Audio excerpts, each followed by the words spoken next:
आज मध्य प्रदेश में अगर सबसे बड़ी हार होगी तो नरेंद्र सिंह तोमर जी की होगी। उनके सारे के सारे 6 की 6 विधानसभा हरा के छोड़ेगी यहाँ के किसान और यहाँ की आम जनता। 17 तारीख को अपनी तलवार पे धार रख के बैठे मुरैना चंबल के लोग, और चंबल के लोग, क्योंकि उपचुनावों में घर बिठाल दिया था जिन लोगों ने 35 करोड़ लिए थे। भारतीय जनता पार्टी पर जिन लोगों को भरोसा है युवाओं को, वो भी हाथ उठाकर बता दें कि भैया हम इनको समर्थन करते हैं। यहाँ का युवा जो व्यापम घोटाले से परेशान है, जो पटवारी की परीक्षाओं रद्द होने से जो ठगा गया है, नहीं खिलेगा, कमलनाथ खिलेगा, कमलनाथ खिलेगा। बदले के मूड में मैं नहीं हूँ, यहाँ की जनता है। बीएसपी और बीजेपी के जो यहाँ उम्मीदवार खड़े हैं, जनता ने पता कर लिया, एक 70 करोड़ में सौदा करेगा, पहले 35 करोड़ में करा था। धोखे के अलावा क्या किया? जो व्यक्ति धोखेबाज हो सकता है। आज हालात ये हो चुके हैं कि पिछले 5 सालों से कोई वैकेंसी नहीं निकली, लड़कों की उम्र बीती जा रही है, लड़के वहीं के वहीं पड़े हुए हैं, हताश है, निराश है, नशे की लत में जा रहे हैं। दुर्भाग्य आज इस देश का ये है कि जो आर्मी में जाकर के परमानेंट नौकरी करना चाहता था, आज उसके हालात ये कर दिए गए कि उसको 4 साल का कॉन्ट्रैक्टर बना दिया गया है। और मुरैना की जनता पे इस बात का कोई फर्क नहीं पड़ता कि कोई कैबिनेट मंत्री हैं या कोई है। मुरैना की जनता एक अपने विवेक और सोच से काम करती है। नमस्कार, मैं उदय, इसमें आप देख रहे हैं लोकतंत्र टीवी। इस वक्त हम लोग मुरैना में मौजूद हैं और जहां से कांग्रेस पार्टी के कद्दावर नेता चुनाव लड़ रहे हैं, जिनका नाम है दिनेश गुज्जर जी। एक बार सबसे पहले मैं आप सभी से दरख्वास्त करता हूं कि मध्य प्रदेश की जनता के लिए ताली बजा दीजिए प्लीज, जोर से। देखिए, इस वक्त मौजूद हम लोग मुरैना में। सवाल शुरू करने से पहले आपको ये जानना बेहद जरूरी है कि भारतीय जनता पार्टी से जो व्यक्ति चुनाव लड़ रहा है, उन पे एक बड़ा आरोप भी है कि 35 करोड़ में बल्कि अपनी पूरी विधायकी को उन्होंने बेचा था। चलिए सवाल शुरू करते हैं। दिनेश साहब, कैसे देख रहे हैं पूरा मामला जो है, आप चुनाव लड़ रहे हैं, क्या क्या अहम मुद्दे हैं, खास करके मुरैना विधानसभा में कच्चे से आप चुनाव लड़ रहे हैं? देखिए, मेन प्रमुख मुद्दा है हमारे नौजवानों का कि भारतीय जनता पार्टी की सरकार में गरीब मजदूर किसानों के नौजवानों को कोई सरकारी नौकरी नहीं मिली, कोई रोजगार नहीं है, नौजवान बेरोजगार है। बड़ी बड़ी डिग्रियां लेने के बाद भी माँ बाप अपनी तपस्या करके अपने पेट काट के हमारे नौजवानों को पढ़ा लिखा रहे हैं, उसके बाद भी कोई 2000 की, कोई 4000 की नौकरियां इधर उधर कर रहा है। तो मेरी प्राथमिकता होगी कि जो भी क्षेत्र इंडस्ट्री एरिया है मुरैना में, वहाँ हमारे मुरैना के विधानसभा क्षेत्र के लोगों को रोजगार मिले, और सरकार के माध्यम से हम लोग कैसे और मदद कर सकते हैं नौजवानों की, उनकी मदद के लिए हम लोग पूरे प्रयास करेंगे। लेकिन कैबिनेट मंत्री भी चुनाव लड़ रहे हैं आपके बगल वाले विधानसभा से, दौरा उनका यहाँ भी हो रहा है, प्रभाव पड़ेगा कि नहीं गुज्जर साहब? देखिए, ऐसा है कि मुरैना की जनता स्वाभिमानी जनता है, और मुरैना की जनता पे इस बात का कोई फर्क नहीं पड़ता कि कोई कैबिनेट मंत्री हैं या कोई है। मुरैना की जनता एक अपने विवेक और सोच से काम करती है। और जो सबसे प्रमुख मुद्दे हैं, जो 19 साढ़े 19 साल में भारतीय जनता पार्टी का जो दमन चक्र जो उन्होंने अपनाया, लोगों की आवाज़ को दबाने काम किया, चाहे वो पुलिस के माध्यम से, नौजवान मोटरसाइकिल से कोचिंग जा रहा है, पुलिस ने पकड़ लिया, 100-200 रुपये लेके पुलिस ने छोड़ दिया। जो वातावरण बना पूरे जो जाति के नाम पे, धर्म के नाम पे लड़ाने का, पूरे प्रदेश के अंदर सरकारी नौकरियों की जगह नहीं निकाली, नौजवान बेरोजगार घूम रहा है। और जो जिस तरह से किसान भाइयों को ना फसल मुआवजा मिला, फसल बीमा नहीं मिला, समय पे खाद नहीं मिला, बीज नहीं मिला, बिजली नहीं मिली, जो महंगाई, पेट्रोल डीजल रसोई गैस महंगी, खाद्य सामग्री महंगी, मकान बनाने की सामग्री महंगी। तो लेकिन देखिए, मामा का फंडा कितना प्रभाव पड़ा है क्षेत्र में। कंसाना जी जो वर्तमान में विधायक भी हैं, कह रहे हैं कि वो खूब प्रचार कर रहे हैं कि भैया लाडली योजना, तमाम चीज, घर आवास दे रहे हैं भैया लोगों को। इससे फर्क पड़ेगा कि नहीं आम जनता पर? आप लोग को कितना फर्क पड़ता है मामा के फंडा पर, जिनको कंसाना जी लगातार भुनाने का काम कर रहे हैं?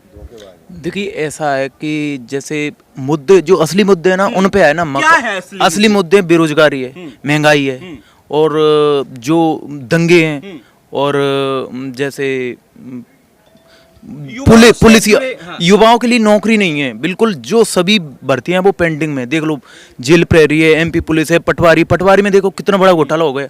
हर भर्ती भ्रष्टाचार की वेट चढ़ रही है। कौन देगा युवाओं को? तो कौन देगा भैया रोजगार? कौन देगा? कांग्रेस अगर सरकार चाहे तो दे सकती है, लेकिन कांग्रेस दे सकती है। देखो, कर्नाटक में दे रही है, हिमाचल में देख, राजस्थान में देख लो, राइट टू हेल्थ कितनी बड़ी स्कीम है।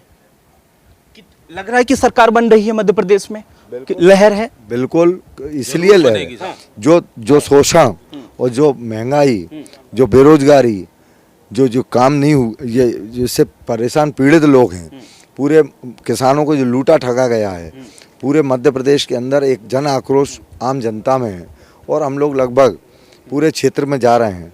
तो जनता ऐसे तैयार बैठी है कि शिवराज सिंह चौहान को यहाँ से विदा करेगी और कमलनाथ जी को, कांग्रेस की सरकार को यहाँ बनाएंगे।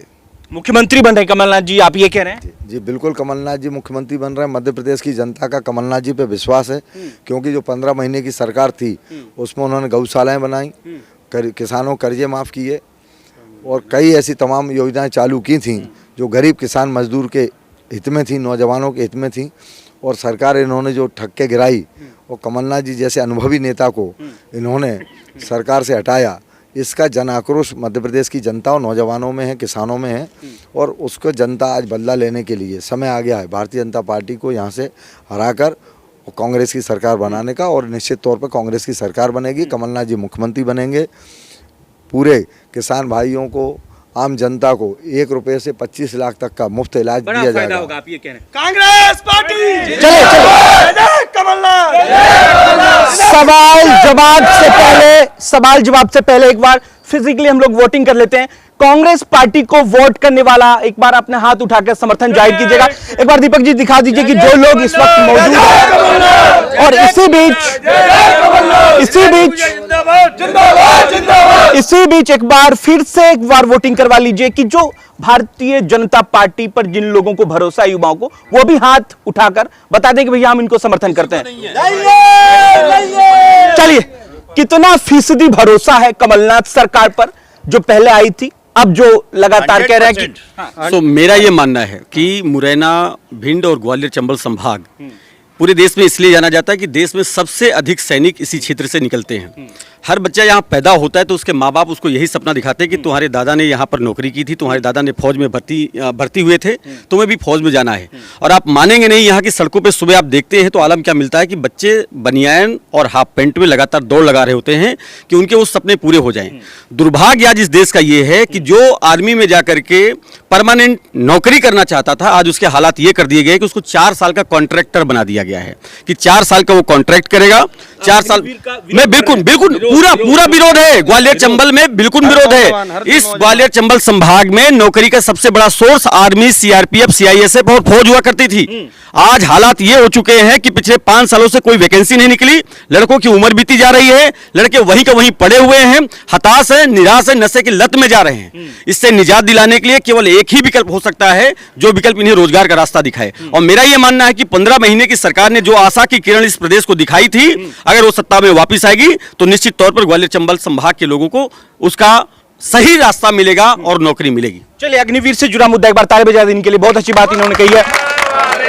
लेकिन देखिए, चूंकि ये क्षेत्र प्रभावित हो सकता है या नहीं भी, क्योंकि आपको बता दें कि जिस तरीके से नरेंद्र सिंह तोमर लगातार प्रचार कर रहे हैं, हालांकि लोग ये भी कह रहे हैं कि भैया एक एसपी को आपने दरोगा बना दिया। जाहिर सी बात है, लोग कहेंगे, क्योंकि मंत्री, कैबिनेट मंत्री जो है वो अब विधायक का चुनाव लड़ रहे हैं। सवाल यह है क्योंकि उनका पूरा गढ़ माना जाता है। कभी कभी आपको ऐसा नहीं लगता कि गर्व होना चाहिए कि मुरैना में एक कैबिनेट मंत्री को उतारा गया है, वो भी आम लोगों के लिए सेवा करने के लिए? क्या कहेंगे? देखिए, हमको गर्व है पंडित बिस्मिल जी पे, जिन्होंने नरेंद्र सिंह तोमर पर गर्व नहीं है आपको? बिल्कुल गर्व नहीं है। नहीं है गर्व? नहीं है, बिल्कुल नहीं है, नहीं है। कंसाना जी पे गर्व नहीं है? नहीं, भरोसा भी नहीं है। कंसाना जी पे गर्व क्यों किया है, ये बताइए आप। उन्होंने ऐसा क्या काम किया है? तोमर जी पे कांग्रेस का दामन थामा था, क्या किया उन्होंने? धोखे के अलावा क्या किया? जो व्यक्ति धोखेबाज हो सकता है उसको 35 करोड़ रुपए लिए थे। 35 करोड़ रुपए लेके बिक गए थे वो। 35 करोड़ में बिके थे। देखिए, नरेंद्र सिंह जी, भारतीय जनता पार्टी की क्या स्थिति है, ये नरेंद्र सिंह जी के आने से आपको पता होगी। एक केंद्रीय मंत्री को यहाँ तमाम बीजेपी के कार्यकर्ता थे, उनको टिकट क्यों नहीं दिया? नरेंद्र सिंह जी को क्यों उतारने की जरूरत पड़ी? उनके पैर कपे हुए हैं। आज मध्य प्रदेश में अगर सबसे बड़ी हार होगी तो नरेंद्र सिंह तोमर जी की होगी। ये प्रतीत करता है भारतीय जनता पार्टी की नाकामियों को लेकर। जो वादे किए थे युवाओं से, महिलाओं से, किसानों से आज हिसाब लेने के लिए बैठी है जनता। और हिसाब 17 तारीख को अपनी तलवार पे धार रख के बैठे मुरैना चंबल के लोग, मुरैना के लोग और चंबल के लोग, क्योंकि उपचुनावों में घर बिठा दिया था जिन लोगों ने 35 करोड़ लिए थे। और जो बीएसपी मूड में है, बदले के मूड में मैं नहीं हूं, यहाँ की जनता है। बीएसपी और बीजेपी के जो यहाँ उम्मीदवार खड़े हैं, जनता ने पता कर लिया, एक 70 करोड़ में सौदा करेगा, पहले 35 करोड़ में करा था। और दूसरा उम्मीदवार भारतीय जनता पार्टी की चोली ओढ़कर दुपक के खड़ा है, जो बीएसपी से टिकट खरीद के चुनाव लड़ रहा है, वो बिकने के लिए खड़ा है। और जनता समझ गई है इन लोगों पे सूंड लगने वाला है, या कांग्रेस और कमलनाथ को देख रहे हैं, दिनेश जी को देख रहे हैं। अपनी बात पूरी कर दी क्या? रघुराज कंसाना जी ने गर्व करने वाला ऐसा क्या काम किया, आप ये बताइए मुझे। सिर्फ उन्होंने कांग्रेस का दामन थामा था, कांग्रेस को जिताया यहाँ की जनता ने। जनता को पूर्ण रूप से उसने धोखा दिया। द्वारा से बीजेपी ने उसे दरकिनार ना करते हुए उसे द्वारा से टिकट दिया। क्यों टिकट दिया भाई? यहाँ की जनता को क्या समझ के रखा है? यहाँ की जनता पर हमें गर्व है।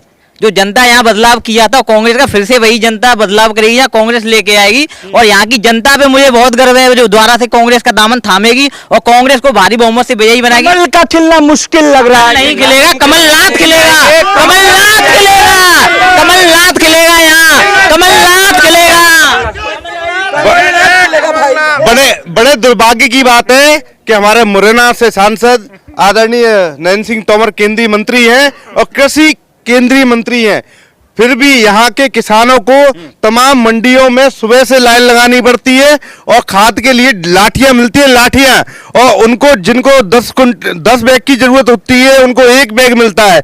और अगर अनाज बिचने की बात हो तो अभी हाल ही का किस्सा है, तमाम ट्रॉलियां लगी रहती है और दलाल जो होते हैं मंडियों के, वो अपने अपने अलग रास्ते से अनाज खरीदते हैं और वास्तविक किसान धूप में सुबह से लेकर रात तक लगा रहता है, कई दिनों तक उनके टोलियां खड़ी रहती हैं। ये बड़े दुर्भाग्य का विषय है। और ऐसे कृषि मंत्री जिनकी राज्य में, उनके संसदीय क्षेत्र में ये सब हो रहा है, अब वो क्या मुंह लेकर आ गए चुनाव लड़ने के लिए?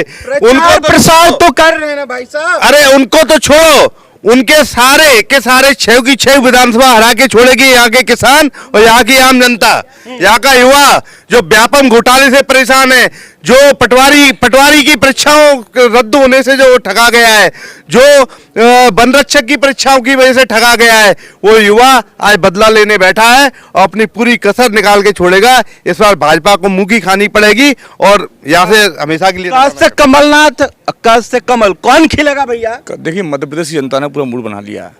इस बार सरकार बदलेगी। ये खरीद 100% 100% ये खरीद फरोख्त की सरकार है। ये 50% वाली कमीशन वाली सरकार है। मध्य प्रदेश की जनता ने ठान लिया है, कमलनाथ जी को ला रहे हैं पूर्ण रूप से, बिल्कुल 150+ सीटें जीत के आ रहे हैं हम लोग। चलिए, प्रोग्राम को हम यहीं समाप्त करते हैं। एक बार जोरदार ताली बजा दीजिए भैया। दरअसल वीडियो अगर आप सोशल साइट्स पर देख रहे हैं तो कमेंट कर अपनी प्रतिक्रिया जरूर दीजिएगा।